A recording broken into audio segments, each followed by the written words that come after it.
हरे कृष्ण। सावन महीने की शुक्ल पक्ष की एकादशी को पुत्रदा एकादशी कहा जाता है। यह व्रत विशेष रूप से संतान सुख की प्राप्ति और संतान की रक्षा के लिए किया जाता है। इस दिन भगवान विष्णु की उपासना से व्रती को पुत्र रत्न की प्राप्ति होती है। यह वर्ष में 2 बार आती है, पहली पौष मास में और दूसरी सावन मास में। किंतु जो एकादशी सावन मास में आती है उस एकादशी को बहुत ही शुभ और फलदायी माना गया है, क्योंकि यह सावन मास में आती है और सावन मास में खुद ही बहुत सारे ऐसे गुण जागृत रहते हैं। जिस वक्त कोई भी व्रत या कोई भी पूजा पाठ किया जाए तो उसका फल विशेष मिल जाता है और हम पर भगवान नारायण और भगवान शिव की कृपा होती है। तो चलिए आज मैं आपको बताती हूँ। इस वर्ष 2025 में पुत्रदा एकादशी रविवार 4 अगस्त की आ रही है। यह तिथि 4 अगस्त 2025 को रात्रि 1:55 से शुरू हो जाएगी, जिसका समापन 5 अगस्त 2025 को सुबह 4:20 पर होगा।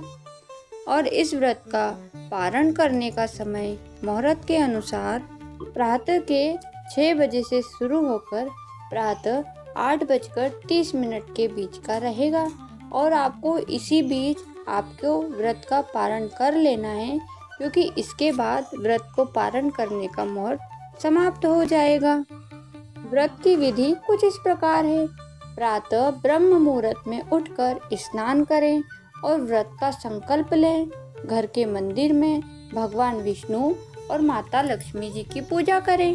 तुलसी पत्र, पीले फूल, पीले वस्त्र, पंचामृत और घी का दीपक अर्पित करें। विष्णु सहस्त्र नाम का पाठ करें या ओम नमो भगवते वासुदेवाय मंत्र का जाप करें। दिन भर निर्जला या फलाहार व्रत रखें। रात्रि में जागरण करें और भगवान विष्णु का भजन कीर्तन करें। अगले दिन व्रत पारण करें और ब्राह्मण गरीब को भोजन व दान दें। इस एकादशी का महत्व कुछ इस प्रकार है। जो स्त्री या पुरुष संतान प्राप्ति की कामना रखते हैं उनके लिए यह व्रत अत्यंत फलदायी है। संतान की दीर्घायु और सुखद भविष्य के लिए यह व्रत प्रभावशाली माना गया है। व्रत करने से मनोवांछित फल की प्राप्ति होती है और पापों से मुक्ति मिलती है। अब इस व्रत के दिन क्या न करें? इस दिन नमक, चावल, मसूर की दाल, प्याज और लहसुन का सेवन करना वर्जित माना गया है। इस दिन क्रोध, झूठ और कटु भाषण से बचें। पूरे दिन श्रद्धा और शांति बनाए रखें और आप हरि नाम का जप करें, भगवान के भजन कीर्तन करें, माँ लक्ष्मी का स्मरण करें और उनसे कहें कि आप संतान की प्राप्ति करना चाहते हैं। यदि आप ऐसा करते हैं तो हमारी माँ लक्ष्मी और हमारे भगवान नारायण आपकी मनोकामना जल्द ही पूरी करेंगे। अब मैं आपको इसकी बहुत कम शब्दों में कथा सुना देती हूँ। प्राचीन काल में महेशमती नगरी में महेशमान नाम के एक राजा राज करते थे। वो और उनकी रानी बहुत पुण्यशील थे, लेकिन संतान नहीं थी। राजा ने महर्षि लोमेश से उपाय पूछा। ऋषि ने उन्हें सावन शुक्ल एकादशी का व्रत करने की सलाह दी। राजा ने ऋषि की बात मानकर श्रद्धा पूर्वक यह व्रत किया। कुछ समय पश्चात रानी ने एक तेजस्वी पुत्र को जन्म दिया, जिसकी दीर्घायु थी। तभी से यह व्रत पुत्रदा एकादशी के नाम से प्रसिद्ध हो गया और तभी से इस व्रत को विशेषकर संतान प्राप्ति के लिए किया जाने लगा।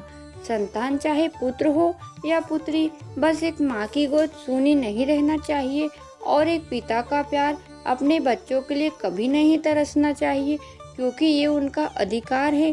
तो यदि आप संतान प्राप्ति करना चाहते हैं तो एक बार इस व्रत को अवश्य करें और इस व्रत का लाभ उठाएं। सावन का यह पवित्र समय भगवान विष्णु की कृपा प्राप्त करने का उत्तम अवसर है। यदि आपकी गोद सूनी है तो यह व्रत एक आशा की किरण है। श्रद्धा, भक्ति और नियम से किया गया यह व्रत आपके जीवन को नई दिशा दे सकता है।